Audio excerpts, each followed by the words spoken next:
What is your name and what do you do? My name is Karen Taylor, and I teach mathematics at Bronx Community College. Where were you born and where do you reside today? Where was I born? I was born in Philadelphia, PA, and I live in New York. When you were 12 years old, what did you want to be when you grew up? When I was 12 years old, I really don't remember what I wanted to be, but I do remember that I like playing football a lot. Where were you when you first discovered that you had the capacity to love in a romantic way someone of the same gender? Where was I? When I first discovered that I had a capacity to love a woman romantically. That's a hard question. Because,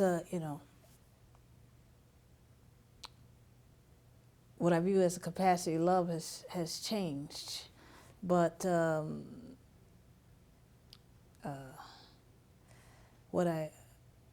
the first woman that I loved or was infatuated with, I met her at Christmas dinner in mid-'80s, I would say, a family dinner. And, we eventually dated. And this was at a Christmas party where you met? Yeah, my cousin had a Christmas dinner, and she was there. In Philadelphia? Yeah. And what was it that you realized that you could love her romantically? I don't know.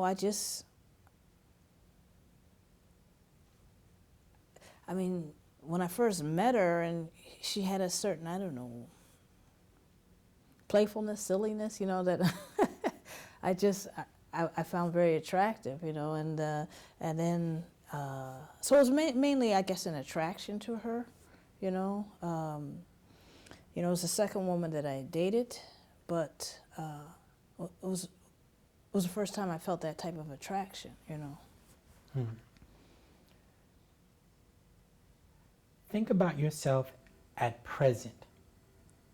What gives your life meaning and what makes your life worth living for?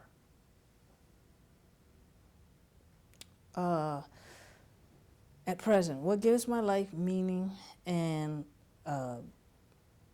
what makes my life worth living? At present, if you ask me that right now, I have to say hope, because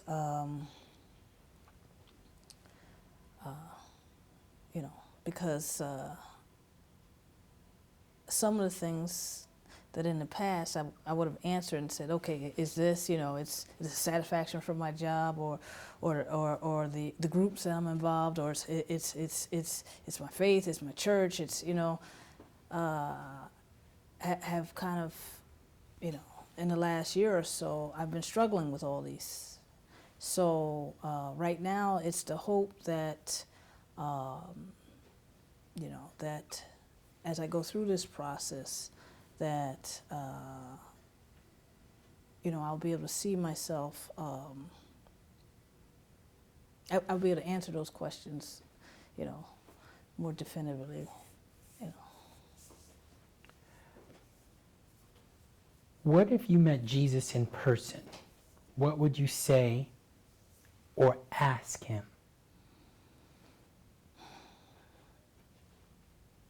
If I met Jesus in person, I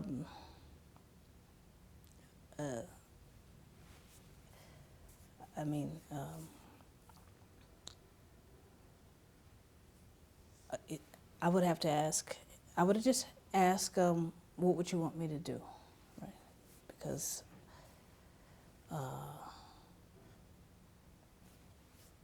that's what I would do. Yeah. What do you want me to do? Yes. Yeah. In terms of what? In terms of how Jesus could like use you? Like, what do you mean? Right, because I'm thinking that if I met Jesus in person, that he would be a community activist, and he would be, or she would be, you know, organizing. And so I would just see how I could be helpful. And I mean, so, I mean, I like your question. I mean, it makes me ask myself, well, if that's the case, have I met Jesus, you know? But go ahead. Right. Are there persons who at earlier times in your life or in the present that have been significant in shaping your outlook on life? Yes, there's multiple people who have been significant in shaping my outlook. But I mean, the two most significant people are my parents, you know, and I mean, you know, there's also been teachers and mentors that were significant later in life, but for very specific, like, areas and for shorter periods of time. But my parents, you know, in terms of my career, you know, in terms of my values, and particularly my mother, who, you know, I view my mother not as a mentor, as a woman, as a mentor, you know, because I just admire the way that she lives her life, you know. And I feel like it's something that I can always look at, how she handles certain situations, you know, as a role model. What about your dad? My dad is a very interesting person. You know, my dad,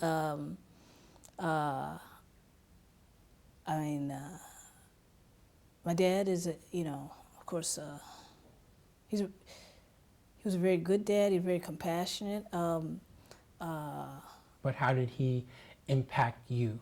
Oh, well, he impacted me because, you know, I teach mathematics, and from the time I was about 5 on, you know, my father, he made me feel like doing mathematics was the most noble thing in the world. And I always say, my dad, to me, in mathematics was like Serena and Venus Williams' dad to them in tennis, you know, or Tiger Woods' dad to him in golf. You know, he was so excited about me doing math, you know.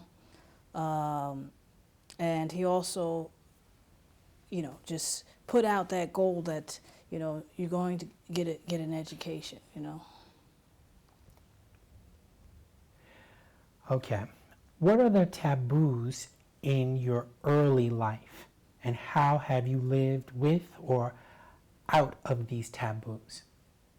Yes. Well, I mean, there are a lot of taboos. I mean, I think my mother, my father, I mean, I think there were some strict rules in terms of gender, even though my mother is very open and they were very encouraging of me, but I was the only girl, you know, and there was strict rules in terms of the division of labor, you know, clothing, you know, how What were the taboos? What were the things that you Right, the taboos do? were that you know, I was supposed to do the female things and not the male things. So there was a whole bunch of taboos in terms of roles, you know. I mean, and there was a lot of behavioral taboos in terms of, you know, at one point I went to a predominantly white school, you know, but you know, but in terms of, like my father, there was this about behavior. There was you couldn't laugh too loud. You couldn't shuck and jive, so to speak. You know. Okay, so now, can you indicate how the taboos in your life have changed? How have the taboos? Well, I mean, have they changed? Well, there are taboos that I put on myself, you know. There's taboos in general society. There's taboos in the church, you know.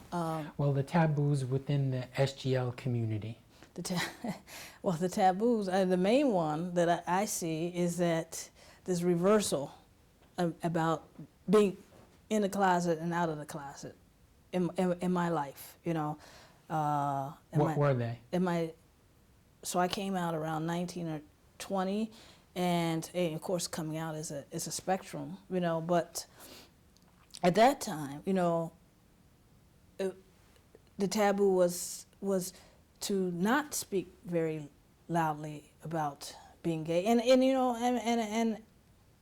and I struggled for a long time as knowing whether it was okay to be gay. You know, I mean, I knew I was a lesbian, but I really didn't know if it was okay. But anyway, but now and then as I getting older, I feel the taboo in the opposite direction from the LGBT community, that about being very open, you know, and almost intolerance if you're less than open, whatever that is. Right. So would you say that's a taboo now, in terms of name some taboos that are present now in our society? In general society? In general, well, okay. all levels. All levels, yeah. Well, the taboo in terms of, you know, in terms of this, what I see, a pressure to appear whole, you know, to have things together, you know, a taboo in terms of, you know, sharing where one's at emotionally, you know, if it's, especially if it's messy. That's, you know, that's basically what I see. What relationships or groups are most important as support for your values and beliefs? Okay, what relationships and groups are most important in terms of my values and beliefs? Well, there are the groups that I wish were the most important, and it is the reality for me. The reality for me is that the recovery or 12-step groups have been the most supportive in terms of my being able to share where I'm at, and it not being viewed as in a negative fashion. The groups that I wish were my support have not always really been that in reality. How has faith impacted your journey? Okay. I would say faith has impacted my journey consciously from I guess, from really, really consciously from my late 30s on, you know, and that's Why is that? Because you didn't, that was when you were younger, oh, what was it? well, You didn't younger, grow I up in just don't. church? No, I didn't grow up in the church. I mean, I went to church up to like 4th grade. And so I didn't really, and, you know, of all the things my parents gave me, we never really talked about God, you know. I mean, so I didn't really know a lot about God in terms, and I didn't have a pattern of leaning on my faith. And also I didn't have a lot of critical things going on in my 20s either, you know. But as I got older, so faith, I really leaned on my faith the most when I was struggling with something, with my sexuality. Did God accept me as a lesbian? You know, when I had to do something that required courage, you know, and now where I'm at now, where you know, where there's almost a crisis of purpose, you know. So, and now I find myself, now I have to go back and look and try to do the work of being in the presence of God and allowing my mind to be renewed. How has your faith or life objective progressed from your youth to now? So when you were a child, you did and thought what? And now as an adult, you think and do what? Right. How has my faith and life objectives changed? Well,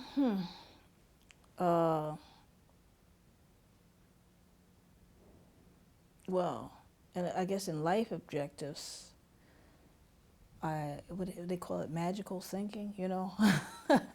I mean, I wanted to conquer, you know? I still struggle with that. But, you know, life, you know. So now it's more of, how has it changed? So now it's,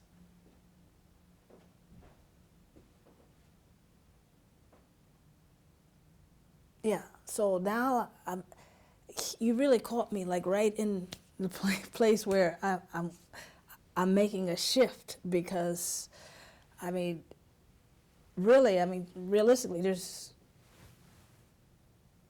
now I have to look outwards. Now I have to find out what it is I'm supposed to be doing outside of what satisfies my own ego. You understand what I'm saying? So, so I would say, in a general sense, it's moving out of some small objectives that I put down because my ego says this is where you have to be, to not from any moral high point, but kind of like being beaten down in life, sort of, so to speak, but being more open or questioning what is my purpose in terms of what does God want me to do, not just what do I want to do so that I can look good or etc. Okay. Good. Thank you very much.